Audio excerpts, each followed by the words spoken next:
saya mengalami kecelakaan, ditabrak oleh sepeda motor dan saya tersungkur, lalu tangan saya menahan. Tapi ternyata tangan saya ini berubah menjadi letter S. Sebaiknya kita juga harus bisa nyaman karena kita punya Tuhan Yesus sebagai juru selamat kita, sehingga jiwa kita juga merasa nyaman sampai kekal. Jadi saya ini merupakan anak adopsi sebenarnya. Ya.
Shalom, selamat datang di The Worship Story Podcast, di mana setiap kisah membawa kita lebih dekat kepada Tuhan melalui pujian dan penyembahan. Bersama saya Christian Rif, dan di podcast kali ini kita akan bersama-sama membahas sebuah kisah perjalanan kehidupan kesaksian tentang pemeliharaan dan kesetiaan Tuhan yang dialami oleh setiap narasumber yang kita undang di sini. Ditemani juga dengan lagu-lagu yang membawa pengalaman khusus di dalam perjalanan hidup mereka. Sharing the journey, singing the melody. Karena di setiap perjalanan kehidupan ada kisah menarik untuk dibagikan, dan di setiap syair dan melodi ada lagu-lagu yang menguatkan hati. Hari ini, di episode kali ini, kita akan sama-sama mewawancari seorang pria. Beliau adalah seorang seniman. Beliau adalah seorang musisi yang saya kenal sangat berbakat, dikaruniai talenta oleh Tuhan untuk berkarya di bidang musik dan juga seni lainnya. Halo Pak Budi Wianto, apa kabar? Baik, Rif. Jadi Pak Budi, tadi kita udah mendengarkan musik yang Pak Budi sampaikan. Ya. Begitu indah ya menurut saya. Karena bukan sekedar secara teknik begitu cantik, tetapi juga dimainkan dari hati. Karena walaupun musiknya instrumental tanpa syair, tetap pesannya itu sampai kepada setiap pendengar. Yang pertama Pak Budi, kenapa memilih lagu ini? God Will Take Care of You dan dimedley dengan It Is Well With My Soul ya? Kedua lagu ini adalah lagu-lagu yang favorit buat saya. Karena mengandung isi yang bagus yang saya alami di dalam kehidupan saya. Yang pertama, lagu pertama itu adalah Tuhan Menjagaku, judulnya ya. Dari mulai kecil saya pikir dari bayi bahkan ya, sampai saat ini saya merasakan penjagaan dari Tuhan ya. Salah satu hal yang mungkin pernah saya alami yaitu tahun 2008 itu saya mengalami kecelakaan. Waktu menyeberang ditabrak oleh sepeda motor. Oh ya. Dan saya tersungkur, lalu secara refleks tangan saya menahan. Yeah. Ya. Tapi ternyata tangan saya ini berubah menjadi letter S. Gitu. Tangan kanan, karena Pak? Tangan kanan, ya, patah. Gitu. Saya pikir, waduh, habislah tanganku ini ya. Nggak bisa main piano lagi. Ya. Asetnya pianis. Iya. Asetnya kita, Pak. Tangan. Ya itu. Terus setelah masuk ke rumah sakit, dioperasi. Setelah selesai operasi, saya kan masih kaku ya ini, tangan jari ini. Saya memegang benda, misalnya kartu nama gitu saja, nggak bisa. Harus dibantu oleh tangan kiri. Tapi dokter memarahi saya, jangan dipakai tangan kiri, harus latihan ini, tangan kanannya. Harusnya saya menuruti petunjuk dokter, dan setelah kira-kira 3 bulan ya, ini mulai pulih tangannya. Saya mulai dengan memainkan piano lagi ya. Ya seperti orang yang baru belajar. Jadi seperti latihan dari mula-mula lagi ya, Pak ya? Ya, gitu. Dari do, re, atau do terus re, mi gitu. Oh, jadi maksudnya apa? Kena ke syaraf juga gitu, jadi kaku gitu ya? Iya. Oh. Jadi di dalamnya sih ada bekas operasi, ada pennya. Oh, I see. Pen ini katanya harus diangkat, tapi saya biarkan aja. Soalnya nggak mengganggu gitu. Oke. Ya. Sampai sekarang masih ada? Masih. Oh, Ya. kenang-kenangan. Ya. Lalu tentang lagu kedua ya, itu nyamanlah jiwaku. Yes. Ya. Manusia terdiri atas tubuh dan jiwa. Ya. Di dalam dunia kita merasakan kenyamanan-kenyamanan yang Tuhan berikan. Ya. Pemandangannya indah, keluarga yang baik, teman-teman yang baik dan ramah ya, lalu makanan-makanan yang enak, dan musik yang indah, seni yang indah, pokoknya segala macam yang bisa kita nikmati ya. Sehingga kita merasa nyaman. Tapi nanti setelah kita menuju ke kekekalan, sudah nggak ada lagi di sini, tubuh sudah hilang, yang tinggal adalah jiwa. Nah, jiwa ini sebaiknya kita juga harus bisa nyaman karena kita punya Tuhan Yesus sebagai juru selamat kita, sehingga jiwa kita juga merasa nyaman sampai kekal. Maka itu saya pilih lagu yang kedua tadi, Nyamanlah Jiwaku. I see. Ini kita ngomong soal, artinya kan Pak Budi sudah memiliki keyakinan bahwa saya pegang Yesus sebagai juru selamat saya. Ada jaminan, ada kepastian untuk bersama dengan Dia di kehidupan mendatang gitu ya. Yang saya ingin tanya sebenarnya di ini Pak, perjumpaan pertama kali dengan Yesus itu di momen apa atau di waktu kapan gitu Pak? Ya, sejak saya SMA atau SMP ya mungkin ya. SMA, SMP ya? SMP ya. Itu putuskan terima Yesus ya? Iya. Jadi saya melayani di ngajar sekolah minggu, lalu memimpin kur anak-anak, sampai akhirnya kur dewasa, dan sekarang mengiringi kebaktian untuk jemaat nyanyi gitu. Oh ya, puji Tuhan. Jadi Pak Budi kenal piano ini udah berapa lama Pak, kalau boleh tahu? Ya. Saya kenal piano mulai SMP. SMP? SMP. Asalnya itu saya dari waktu SD saya sama sekali nggak terpikir tentang musik atau piano ya. Cuma waktu SMP kelas 1 saya dengar suara piano yang dimainkan oleh pianis kuno yaitu Bapak Nick Mamahit. Pernah dengar? Nick Mamahit? Ya? Saya belum pernah dengar. Belum lahir kamu soalnya. Belum kayaknya. Nah, dia mainkan lagu-lagu Rakyat Pulau Kelapa, lalu Nyiur Hijau kayak gitu-gitu. Oh, oke. Ya. Terus saya pikir ini kok suara piano ini kok enak ya, saya kok seneng ya, gitu. Lalu terbit keinginan saya untuk mulai belajar piano, gitu. SMP ya. Dimulai dengan alat musik pertama piano. Enggak. Meja. Oh bukan. Meja. Makan. Jadi setelahnya gini, saya kan kepingin les piano.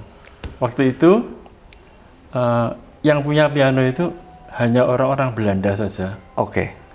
Dan kalau boleh tahu tahun berapa Pak? Tahun 59, 60 mungkin ya. Oh, oke. Ya.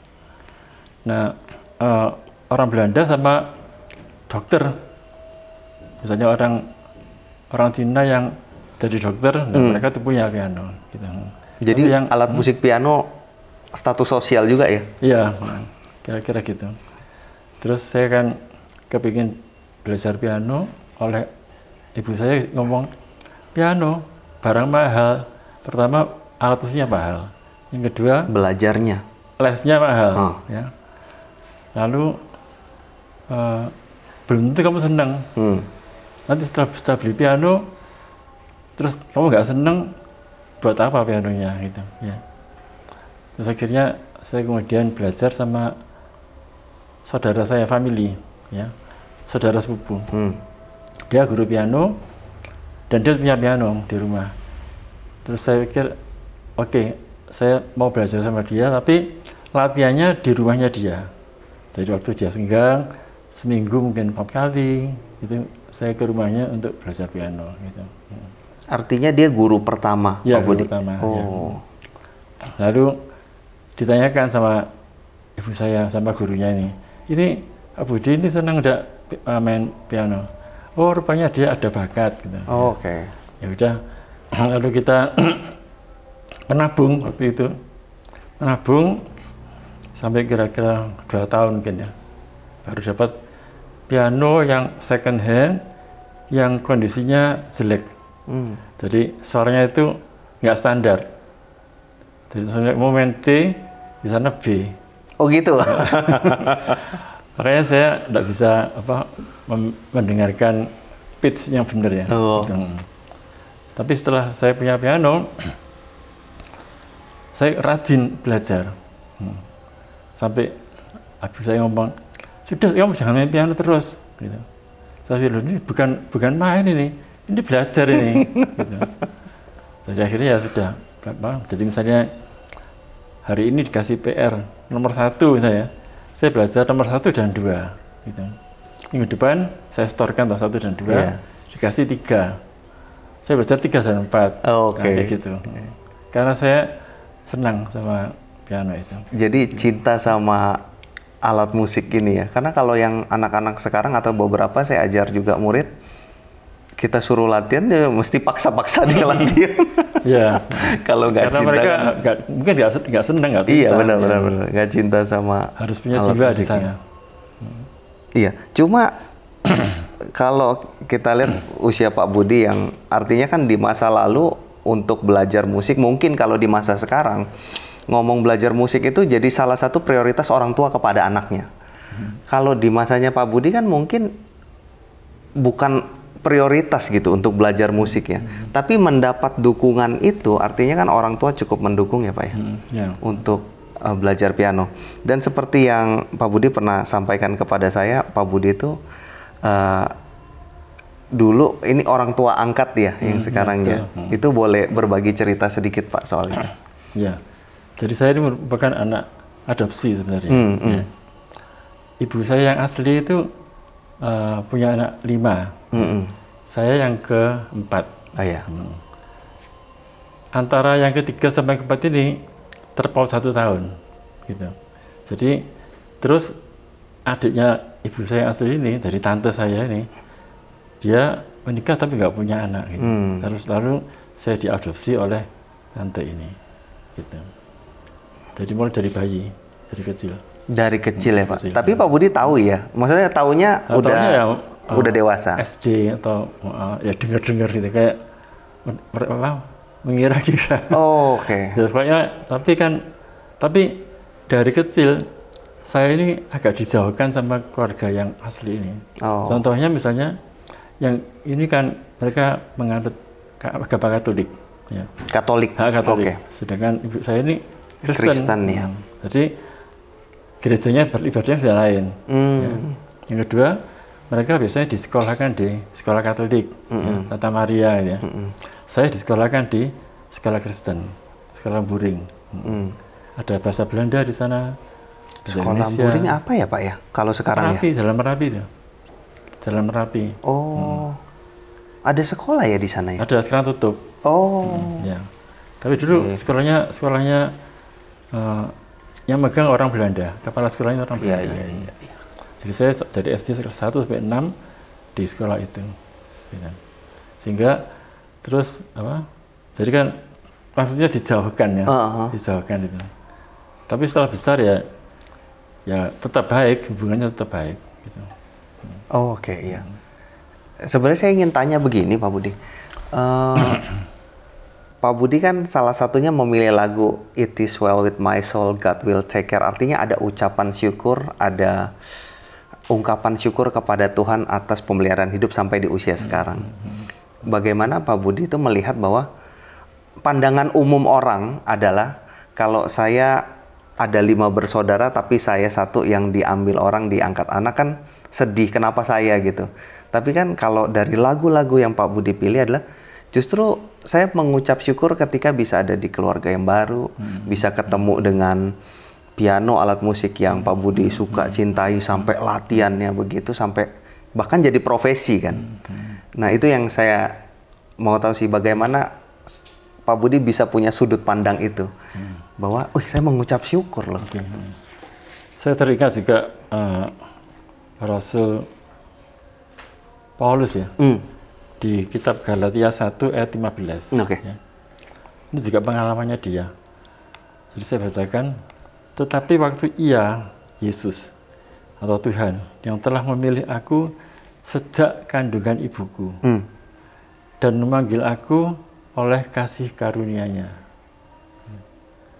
Jadi saya sangat tersentuh oleh ayat ini karena sejak di kandungan ibu, Tuhan telah memanggil saya karena kasih karunia-Nya. Amin. Jadi Pak Budi mau maksudkan adalah di balik semua yang terjadi semuanya itu rencana Tuhan, tidak ada yang kebetulan gitu ya. Dan mengamini itu sehingga mempunyai sudut pandang bahwa saya bersyukur sampai ada di titik ini. Betul. Ya. Gitu ya. Karena saya pikir nggak semua orang bisa punya sudut pandang itu ya Pak ya. Banyak orang yang usianya saja dewasa tetapi cara pikirnya belum cukup dewasa untuk melihat segala sesuatu. Artinya sambat terus sama hidup gitu loh. Nah, mungkin Pak Budi bisa berbagi tips buat para penonton kita nih atau yang mendengarkan podcast kita.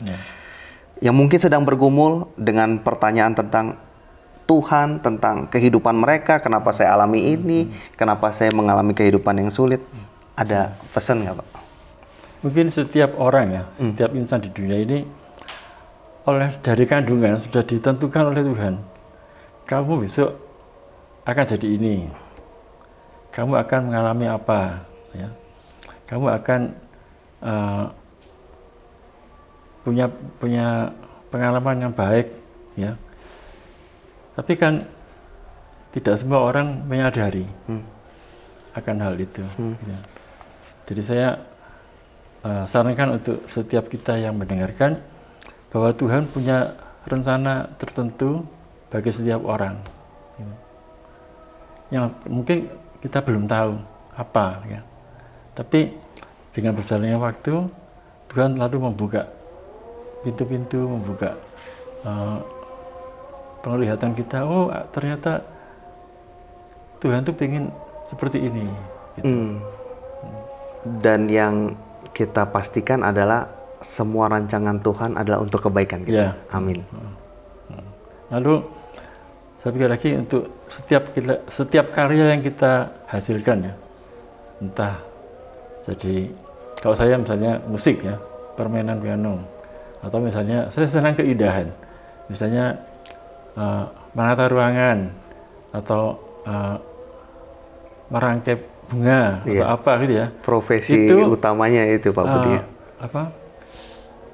Sebaiknya itu apa yang kita lakukan itu bisa memuliakan Tuhan dengan apa yang kita kerjakan tadi. Amin. Tidak ada yang kebetulan bagi Tuhan, dan di dalam rancangan dan kedaulatannya semuanya adalah yang terbaik bagi setiap anak-anaknya, orang percaya. Terima kasih untuk kesaksian dan juga permainan piano yang sangat indah Pak Budi pada hari ini. Kiranya kisah hidup dari Pak Budi dan juga talenta yang Pak Budi miliki juga bisa memberkati banyak orang, baik yang menyaksikan maupun yang di sekitar kita juga. Sama-sama, Pak Sarif. Ya. Silakan diminum dulu. Terima kasih.